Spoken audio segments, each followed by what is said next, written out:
bicara dalam konteks Gus Miftah ya, saya terus terang saja memberi apresiasi kepada Gus Miftah. Begitu beliau salah, beliau menyadari dan beliau minta maaf. Dan bahkan sebagai pejabat publik, Gus Miftah mundur. Menurut saya ini suatu hal yang sangat baik ini. Yang urgen itu apa? Yang terjadi ternyata adalah pelanggaran kode etik. Jadi nggak perlu sertifikasi, tapi kalau kode menurut etik saya harus tidak dijaga. perlu ada sertifikasi karena agak sangat sulit ya, tetapi perlu ada kode etik dai, saya iya ya. Jangan sampai orang berdakwah lalu mencaci maki, jangan sampai orang berdakwah lalu rendah-merendahkan, hina-menghina. Yang itu yang akan memantik ketegangan dan kegaduhan di tengah-tengah. Karena Buya meyakini ketika ada sertifikasi, maka tidak akan ketemu titik temunya, nggak akan Sulit sekali. Gini Buya, saya sih termasuk orang yang percaya Buya ini adalah orang yang berpikiran terbuka dan akan sangat menghargai umat Kristen. Sekarang saya tanya, kenapa MUI tidak pernah berbicara tentang pelarangan pembangunan rumah ibadah? Ya, nanti dibuat topik tersendiri tentang itu.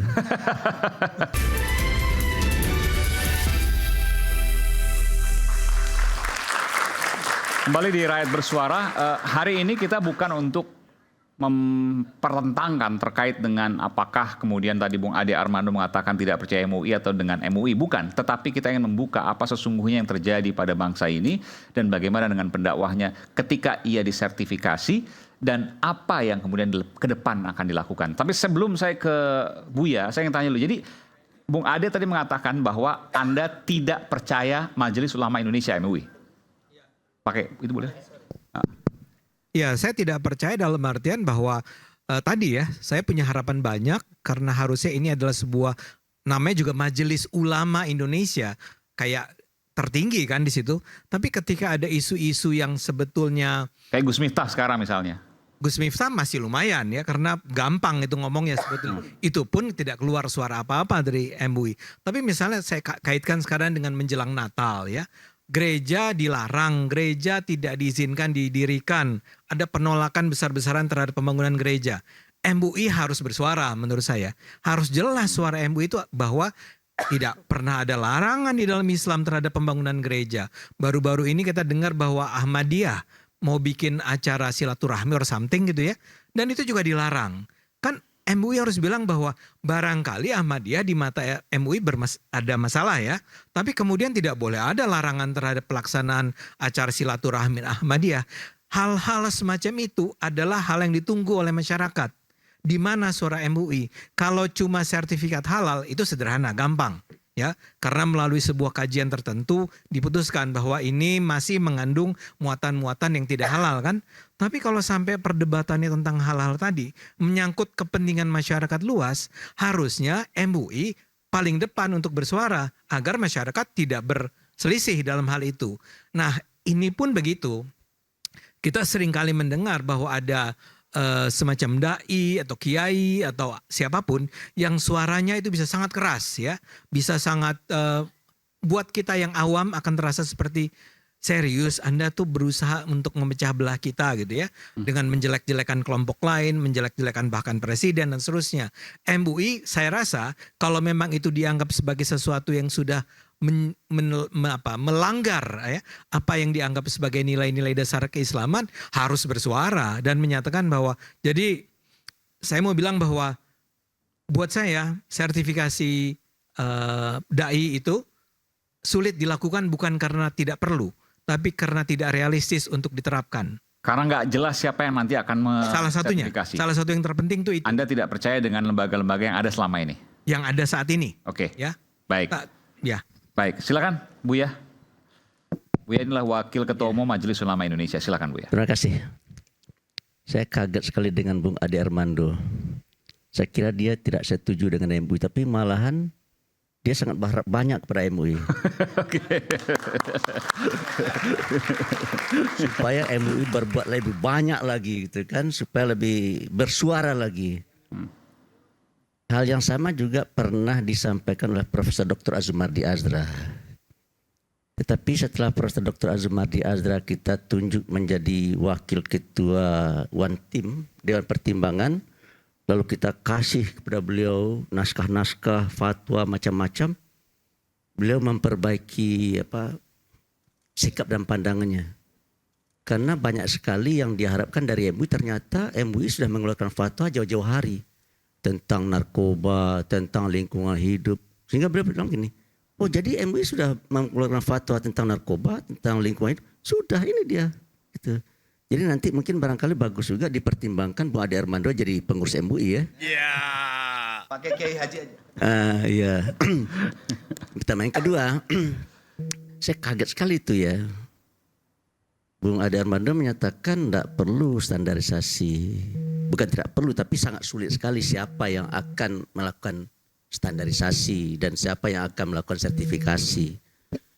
Dan dari cerita Bung Ade Armando, tidak ada yang salah pada substansi yang disampaikan oleh Gus Miftah.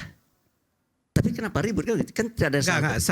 Saya tidak mendengar ceramahnya. Iya. Tapi ada bagian yang dipotong itu. Iya. Itu kan bagian di mana dia tiba-tiba bertanya kepada hadirin. Iya. Kenapa pada ribut? Ternyata hadirin bilang beli teh, beli teh. Iya. Itu kan nggak ada hubungannya sama Jadi substansi yang dari. membuat ribut itu bukan substansi pengajiannya sebenarnya, tetapi adanya akhlak dan etika yang terlanggar. Oleh karena itu menurut saya yang penting kita bicarakan bukan sertifikasi dai, bukan standarisasi dai, bukan dai bersertifikat, kesimpulan saya, tapi adalah kode etik dai. Jangan sampai para dai ini dengan mudah mencaci, memaki, mengejek, menghina. Karena yang membuat ribut itu saya rasa pelanggaran terhadap kode etik saya rasa ya. Bukan pelanggaran terhadap kompetensi dan keahliannya. Bukan dia tidak ahli, bukan dia tidak kompeten. Masyarakat saya lihat tidak mempersoalkan. Tapi kan ini satu kasus, Buya. Kalau yang lain kan banyak yang misalnya viral di media sosial ya. Ada yang mungkin saya nggak tahu bahasa Arabnya mungkin Ya, tapi nggak kita jelas kan dan sebagainya. bicara dalam konteks Gus Miftah ya. Saya terus terang saja memberi apresiasi kepada Gus Miftah. Begitu beliau salah, beliau menyadari dan beliau minta maaf. Dan bahkan sebagai pejabat publik, Gus Miftah mundur. Menurut saya ini suatu hal yang sangat baik ini. Harus kita apresiasi gitu ya. Nah, oleh karena itu saya terus terang saja, kalau di MUI tidak sertifikasi dai, tapi dai bersertifikat. Dai Jadi bersertifikat. kita undang para dai untuk kita beri wawasan tentang kebangsaan, Ya, ya. tentang bermuamalah, gitu ya, tentang politik, tentang ekonomi. Setelah selesai kita kasih sertifikat. Dan itu sudah dilakukan. Sudah Berapa? Sudah yang keberapa? Mungkin sudah 60 angkatan selesai. Dai bersertifikat bukan sertifikasi dai. Ya, ya, ya. So kalau sertifikasi itu harus diuji kompetensinya, keahliannya harus diuji. Kalau sertifikasi, siapa yang menguji, begitu kan? Siapa yang akan menguji seorang penceramah yang sangat top itu? Gitu. Siapa yang akan? MUI nggak punya. Tadi kan sudah dijawab oleh Wewenang untuk Cak itu? Islah sama apa? Cak Islah tadi malah lebih apa lagi? Standar mana yang akan dipergunakan untuk menguji? Menurut Buya, apakah MUI kemudian mungkin untuk melakukan sertifikasi itu? Menurut Buya? Menurut saya, jangan sekali menurut saya, menurut beliau berdua saja sangat sulit itu dilakukan. Standarnya mana? Oke. Mazhabnya mana? Kan ada orang mengikut mazhab Maliki, mazhab Hanafi, mazhab Syafi'i kan? Dan ada juga tidak bermazhab kan gitu ya. Tuh, itu kalau seandainya ormas ini yang melakukan sertifikasi, ormas ini mungkin tidak setuju kan gitu kan ya. Oleh karena itu mungkin barangkali kalau seandainya kita ingin apa ya, dai bersertifikat diselenggarakan oleh masing-masing ormas. Jadi masing-masing ormas menyelenggarakan pelatihan atau pemberian wawasan gitu ya, kemudian ya dikasih Ya. sertifikat. Tapi Buya, saya tadi ada beberapa yang kemudian perlu diluruskan oleh Buya terkait dengan ketidakpercayaan Bung Ade terhadap MUI. Buya mau menjawab itu nggak? Ya, Karena ini kita harus luruskan di Ade masyarakat Armando ini. ini saya undang ke MUI ya. Oh. untuk berdiskusi. Karena kesan saya banyak sekali yang beliau katakan bahwa MUI tidak bersikap padahal MUI sudah bersikap. Misalnya, Tentang Gus Miftah tadi kan disinggung juga ya, MUI tidak bersikap. Padahal saya sudah teriak-teriak saya di media kan gitu ya. Gus apa tadi? Khalil Nafis juga sudah bicara. Boleh nggak? Sekjen sudah Saya bicara. kasih masukan. Masalahnya kalau ada orang MUI bersuara sih ada. Dalam banyak isu lainnya juga ada. Iya. Tapi kan orang itu harus dibedakan antara anggota MUI bersuara berkata, misal diwawancara oleh wartawan dia jawab. Heeh. Tapi dengan sikap MUI Iya, jadi secara begini. institusi. MUI melihat cukup disampaikan oleh beberapa tokoh saja. Tapi kalau seandainya ini berlanjut, misalkan seperti usul tadi, sertifikasi ini kan yang membuat ribut ini kan Kamaman ini. Supaya ada sertifikasi kan gitu ya. Sehingga oleh Bung Aiman diangkat jadi topik malam ini kan gitu ya. Tadi sudah dijawab oleh Cak Islah, sangat sulit dilaksanakan itu. Siapa yang akan melaksanakan? Oleh karena itu timbul pertanyaan bagi saya, yang urgen itu apa? Yang terjadi ternyata adalah pelanggaran kode etik. Jadi nggak perlu sertifikasi, tapi Kalau kode menurut etik saya harus tidak dijaga. perlu ada sertifikasi karena agak sangat sulit ya, tetapi perlu ada kode etik dai saya iya ya. Jangan sampai orang berdakwah lalu mencaci maki, jangan sampai orang berdakwah lalu rendah-merendahkan, hina-menghina. Yang itu yang akan memantik ketegangan dan kegaduhan di tengah-tengah. Karena Buya meyakini ketika ada sertifikasi, maka tidak akan ketemu titik temunya, nggak akan sulit sekali. Saya boleh nanya satu hal aja. Gini Buya, saya sih termasuk orang yang percaya Buya ini adalah orang yang berpikiran terbuka dan akan sangat menghargai umat Kristen. Sekarang saya tanya, kenapa MUI tidak pernah berbicara tentang pelarangan pembangunan rumah ibadah? Iya, nanti dibuat topik tersendiri tentang itu. Ada mau ngomong? Baik, kembali memang harus ada wadah yang bisa menertibkan. Karena kita melihat ada kegaduhan-kegaduhan yang masyarakat ini dibuat bingung. Ini konteks dari Kenapa? apa yang disampaikan oleh Bang Ade. Jadi kenapa harus ditertibkan orang-orang yang melanggar daripada kode etik yang menurut kita juga... Enggak, ini maksudnya yang tadi soal pelarangan rumah ibadah misalnya. Oh bukan. Jadi kalau pelarangan rumah ibadah, sebenarnya MUI sudah punya sikap fatwa tahun 2005 nomor 7. Pluralitas itu sunatullah, tapi pluralisme itu yang nggak boleh. Pencampur adukan agama. Dan itu sudah ada fatwa MUI berkali-kali. Tanggal 7 Maret 1981 Buya Hamka sudah mengeluarkan fatwa itu. Masalah rumah ibadah ini kita nggak pernah menentang asal sesuai dengan peruntukannya. Sesuai dengan adil dan proporsionalitas. Itu yang pertama. Yang kedua, masalah penertiban daripada orang-orang bermasalah termasuk yang rame kemarin Mama Gufron itu sangat membuat orang awam bingung. Ini kiai atau bukan? Ini dukun atau bukan? Nah, MUI juga perlu hadir, negara perlu hadir. Artinya kenapa saya libatkan daripada Kemenak, kemudian juga MUI, bahkan Menkominfo. Karena ada ketidakadilan. Masa nggak bisa yang begitu tertibkan? Sementara mohon maaf, FPI dan lain-lain sebagainya, saya habis IG saya, Twitter saya, FB saya, dihabisin. Termasuk hari ini, itu hacker-hacker. Saya nggak ngerti itu dari bagaimana itu. Ketika IBTV dihabisin, kemudian juga yang namanya Habib Hanif Official, channel-channel dihabisin. Semua bisa, FB bisa melakukan itu. Kemudian Instagram bisa melakukan itu, Twitter bisa melakukan itu. Kenapa yang justru meresahkan, yang memecah belah umat seperti Imaduddin, kemudian juga yang namanya Mama Gufron, ini selalu mengundang kegaduhan yang sampai saat ini kita terus diadu. NU dengan NU-nya diadu, Habaib dengan NU-nya diadu, musik dengan yang Muhammadiyah diadu, musik dengan Salafiyah diadu. Ini yang perlu ditertibkan. Kenapa? Karena ini yang terus membuat pecah belah bangsa yang tidak selesaikan sama saat ini. Makanya negara perlu hadir. Untuk itu kenapa melibatkan Menkominfo? Karena bisa melakukan itu semua. Nah itu yang perlu harus ditertibkan, itu yang kedua. Kalau tadi yang disampaikan oleh Bung Ade yang menjadi keresahan itu sebenarnya sudah dijawab oleh MUI. Iya, MUI sudah menjawab, cuman tidak ada aksi. MUI ini sifatnya pasif. Kalau sudah ada laporan baru bertindak. Nggak aktif, nggak jemput bola. Tadi MUI jawaban... sampai saat ini nggak jemput bola. Saya rasa ini udah di luar konteks. Tapi nggak apa. Ini kan perlu. Saya mau bilang bahwa jawabannya adalah adanya fatwa mengenai pluralisme. Pertanyaan saya adalah, permintaan saya, harapan saya yang menurut Buya dibicarakan lain kali saja adalah ada pelarangan demi pelarangan terhadap pembangunan rumah ibadah Kristen, pembangunan gereja. Itu semua terjadi terus-menerus. Ini sudah keluar konteks juga. Enggak, menurut saya. Keluar konteks jadinya kita jadi tapi perlu dijawab sama Buya. Ya, saya pikir karena sudah perlu dijawab, sampai ada ini kan rakyat bersuara. Harus apapun yang keluar, maka harus jangan sampai ini menjadi Bisa unek-unek. Iya. Buya atau saya bisa jawab. Iya, silakan. Jadi begini, tentang pendirian rumah ibadah itu ada kesepakatan majelis agama-agama. Dan kesepakatan itu diapakan dikonversi menjadi SKB ya. Surat keputusan bersama 2 atau 3 menteri. Di situ sudah diatur Kalau seandainya sesuai dengan ketentuan yang sudah disepakati, MUI pasti tidak akan menolak. Tapi kalau seandainya bertentangan dengan kesepakatan Majelis Agama-agama, ya MUI mengingatkan, gitu aja. Enggak, ini ada Saya nggak contohnya nggak bilang sih Bang bahwa Ade? MUI yang menolak, enggak. Oke. MUI cuma saya harapkan bersuara. Karena yang Ini di mana sih Mas Ade? Boleh nggak di wah, kemarin itu bahkan di daerah mungkin saya bisa tambah. di Bogor misalnya. Di Bogor, oke. Misalnya yang akhirnya dipindahkan karena kebijakan Pak Wali Kotanya. Ini maksudnya Saya rasa GKI ini udah nggak fokus GKI ini, udah nggak fokus ini. Misalnya. Jadi begini, Nggak apa? tapi ini perlu dijawab. Iya. Sebetulnya semua ini kembali kepada aturan itu. Bukan gereja saja Mas Ade. Masjid. Ya. MUI mau buat bangun masjid di tanah MUI. Ya. Tapi diprotes oleh tetangganya orang Islam juga. Nggak boleh.